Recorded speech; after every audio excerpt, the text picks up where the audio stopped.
Let me say this categorically. I was not a part of the BICAM and the small committee budget deliberations. Yes, I was updated on the general outcomes of the deliberations, but I had no visibility with regard to the specific details of the discussions, including particular amendments or insertions approved during these closed-door deliberations. Records would show that I did not participate in those meetings and I was not privy to what exactly transpired during the deliberations. However, two people were instrumental in making those budget decisions, Chis Escudero and Zaldico. And once the budget becomes law, the work of implementing flood control projects, or any project for that matter, is solely within the purview of the executive, including the DPWH, certainly not by legislators. Martin Romualdez attempts to make us believe that his participation in this anomalous budget, where there are hundreds of billions in unprogrammed funds that were used for ghost flood control projects and substandard projects, was limited to his being a speaker. He was not even in the small committee. And then, dinidiin niya si Chis Escudero. Sinasabi niya, si Chis Escudero ang may kagagawan nun, si Zaldico. Wala nga ako dun. But let us not forget, that is a very powerful speaker. Ang scope of power ni Martin Romualdez ay hindi lamang sa district niya, kundi sa buong House of Representatives na kahit nasabihin mo chair pa yan ng mga iba't ibang committee are still under his supervision and control. Sinasabi niya na, ito lang yung participation ko.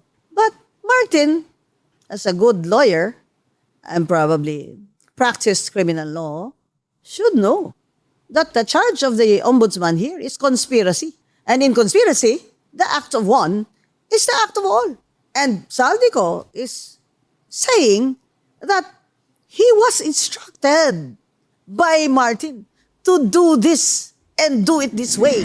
Tinawagan ako ni dating Speaker Martin Romualdez at sinabihan, stay out of the country. You will be well taken care of as instructed by the President. Not only to achieve this goal, but how to go about it. In fact, was so smart that he did not even appear in the small committee, which is normal. I mean, usually the speaker doesn't really go to the small committee. That's why dinidiin niya na si Chis Escudero lang at si Zaldico ang gumawa niyan.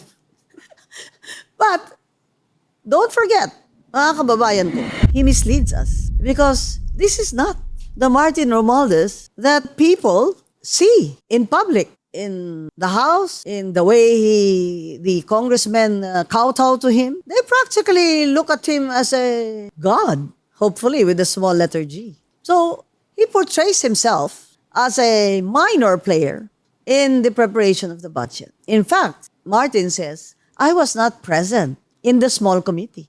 True, he was not present because he sent Zaldico there. Siyempre, wise siya. So that if there's any, problem later, Zaldico will be the sangkalan. That every time that Zaldico made moves in the small committees, these moves were not without Martin's direction, order, and control. The act of one is the act of all. At ang simula ng conspiracy na ito ay hindi naman dun lang sa pag-implement na ng DPWH kung saan nag-rig na sila ng mga bidding-bidding nila, kung hindi sa paggawa mismo ng budget niya yan sa Committee on Appropriations under the supervision and control of Martin Romualdez at by Zaldico. Pinili niya yan si Zaldico.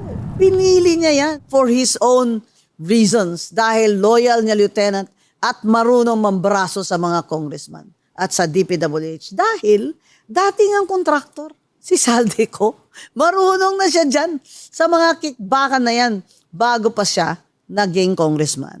Itong ombudsman finally filed charges against Martin Romualdez. Pero sabi ni Martin, nilalabas daw niya yung kanyang mga papeles, ganyan. Well, wala naman tayo nakikita sa internet. But for sure, the ombudsman already released the complaint charging Romualdez with plunder kasi over 50 million ang mga kickback.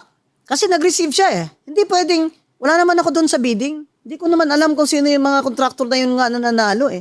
Ang point sa plunder, na saan siya nag-participate, is from the beginning, alam niya na magkaka-kickback siya doon sa ghost flood control projects at substandard projects na yun. And he received. And that's why Saldi said he delivered. And Martin Romualdez received in his house. How can you even deny na hindi mo na-receive yan, Martin? Ay, bahay mo yun eh. Eh, nadidescribe pa nga ng mga bodyguard ni Saldi ko kung ano itsura ng bahay. Yun namang bahay sa Tamarin, nabagsakan ng mga kickback. Yung mga katulong ay may statement na dumating si Saldi ko at sabi ni Saldi ko, ay kailangan na kayong umalis, yung occupant. Kasi ako ang contractor dito renovate ko pa ito. Pareho kayo, ina-identify nyo na siya mismo yung kaharap ninyo na sinasabing ang may-ari ng bahay, si Speaker Romualdez, at kailangang umalis na kayo? Tama po yun. Tama po, sir. Not Saldi ko, but Diskaya. Si Diskaya ang na-identify ng mga helpers. And hindi ba si Diskaya, yung mag-asawa, sinabi nga nila na nag-deliver sila ng mga kickback money at sinasabi ng mga DPWH na nag-receive na para yun sa taas. Ang pagkaintindi nila, para sa taas, para kay Martin Romualdez at sa mga DPWH na mga opisyales. And I will defend myself fully. I will not allow myself to be turned into the scapegoat so that others who are actually accountable can walk away clean. The scapegoat strikes back.